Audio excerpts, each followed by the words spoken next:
When we pulled the rubber floor mat out of extra parts, we really were fortunate. All we found was some pretty heavy surface rust.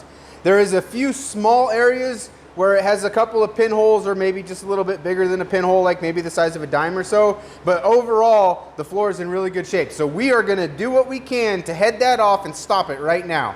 What we're gonna use is POR 15 rust prevention permanent coating.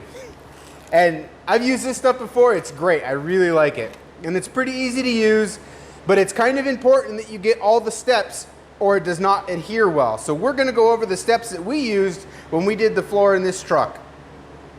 The first thing we did is just get it good and clean with a vacuum. Get all the little bits of seam sealer and dust and dirt and grinding dust and all the stuff that's in there, get all that stuff out as best as you can.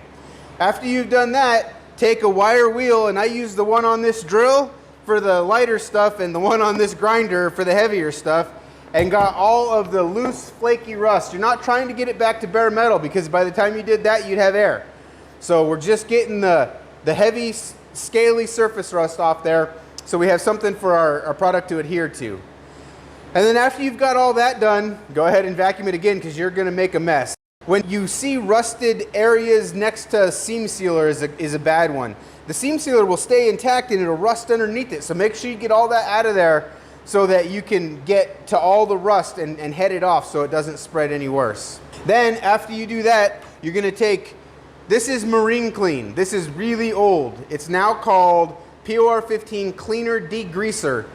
And you mix that up 4-to-1 in a spray bottle, you spray it on there, and you can scrub it if you want to, but I just let it sit. I let it sit for, I don't know, 30 seconds or so, and then rinse it really good with water and get it all out of there. This is a really good degreaser, but more importantly, it leaves no residue behind, and that's important for the POR 15 product to work properly.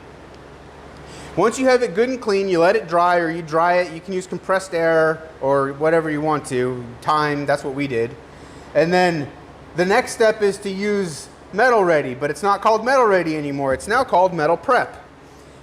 And you just spray that, or we brushed it on there. We used an old lunch meat container and just a cheap brush, and you keep it wet for 20 minutes.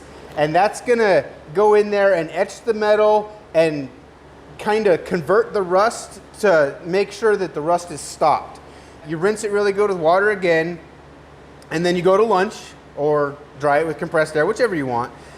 Get it nice and dry, and then you go back and you just brush on a good heavy coat of this POR 15 and let it dry. And if you're doing this somewhere where it's potentially going to see sunshine, you need to go through, or you need to go over it with something else, because this doesn't have a very good UV protection. So it will fade, and I think it turns chalky.